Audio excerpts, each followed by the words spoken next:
નવનીતભાઈ બાલદિયા, ચલો તમે માફી માંગો, જોઈ લો.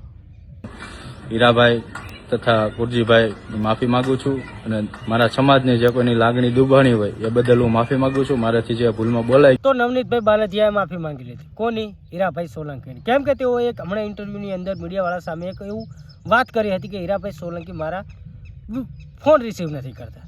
હજુ તો રાજકારણની અંદર આવે લગભગ 1 દિવસ જ થયો છે, એટલે કે જોઈન કર્યાનો અને માફી માંગવાનું શરૂ કરી દીધું છે. તો મિત્રો આ છે રાજકારણ. કેમ કે મિત્રો જે નવનીતભાઈને સપોર્ટ કરતા હતા કોળી સમાજ, હીરાભાઈ કે પરસોત્તમભાઈ સોલંકી, બહુ સપોર્ટ કર્યો અને ન્યાય અપાવ્યો. અને ન્યાય અપાવ્યા બાદ કોળી સમાજનો સાથ સહકાર મળ્યો. ભાઈઓ ઘણા બધા તેમને લોકોએ સહકાર આપ્યો, ત્યારબાદ તેમને ન્યાય મળ્યો છે.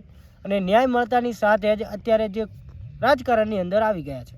મિત્રો રાજકારણની અંદર આવે એનાથી કોઈ લોકોને પ્રોબ્લેમ નથી, પણ રાજકારણમાં આવ્યા બાદ જ જે લોકોએ તેમને સપોર્ટ કર્યો છે એ લોકો વિશે આવી રીતે જાણે જોઈને બોલ્યા હોય કે ભૂલથી બોલ્યા હોય, આવું બોલવાનું ચાલુ કરી દીધું છે. આનું નામ જ છે રાજકારણ.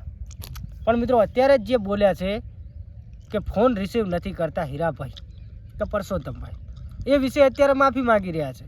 અને મિત્રો માફી પણ માગવી જ પડે, કેમ કે જે લોકોએ એમને સપોર્ટ કર્યો, જે લોકોએ એમને સાથ આપ્યો, સહકાર આપ્યો, આગળ લાવ્યા, ન્યાય અપાવ્યો, 1.5 મહિના જેટલો સમય લાગી ગયો હતો, પણ છતાં પણ ન્યાય તો અપાવ્યો. અને ન્યાય અપાવવા માટે આખો કોળી સમાજ એક થયો હતો.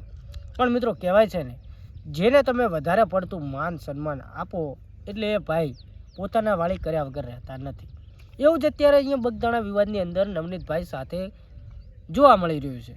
અને મિત્રો ખરેખર માયાભાઈ આહિરના દીકરા જયરાજ આહિર સાથે જેમને ઘટના બની, ઘટના ગમે તમે બધા લોકો જાણો છો, જે પણ ઘટના બની છે એ ઘટનાને લઈ અને આખો કોળી સમાજ એક થયો હતો. અને ત્યારબાદ તેમને ન્યાય અપાવ્યો. ન્યાય અપાવ્યા બાદ આટલા દિવસો થઈ ગયા પછી કોળી સમાજના ભાઈઓ સાથે મિટિંગો કરી કે સમાજનું થોડું ઘણું માન કમાયું.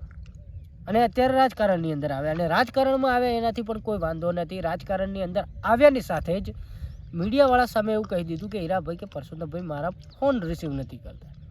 તો શું મિત્રો, ફોન રિસીવ નથી કરતા, બોલાઈ ગયું, વિડીયો વાયરલ થઈ ગયો અને પાછી ચલો માફી માંગી લો. માફી પણ માંગી લીધી. તો હવે શું? હવે સમાધાન થઈ ગયું, હવે બધું પતી ગયું.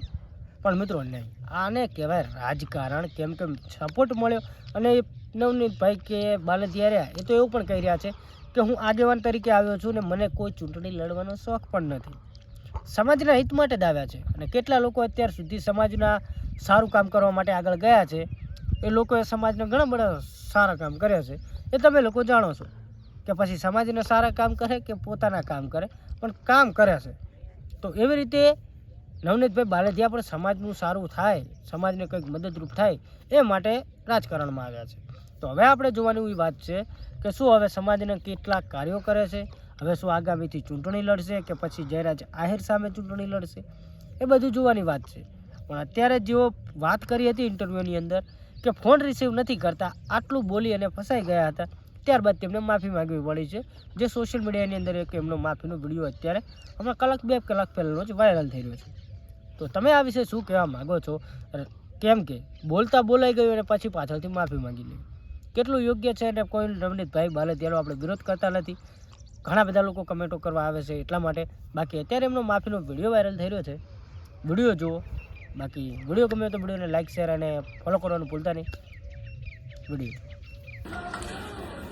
મારું નામ નવનીત બાલદિયા. જે ગઈકાલે હું કોંગ્રેસ પક્ષમાં જોડાણો છું, એમાં જે મારે ઇન્ટરવ્યુમાં બોલાઈ ગયું છે કે ભાઈ હીરાભાઈ વિશે, કુરજીભાઈ વિશે કે ભાઈ મારા ફોન રિસીવ નથી કરતા, એ બદલ હું હીરાભાઈ તથા કુરજીભાઈ માફી માંગુ છું. અને મારા સમાજની જે કોઈની લાગણી દુભાણી હોય એ બદલ હું માફી માંગુ છું. મારાથી જે ભૂલમાં બોલાઈ ગયું છે એ બદલ હું સમાજ પાસે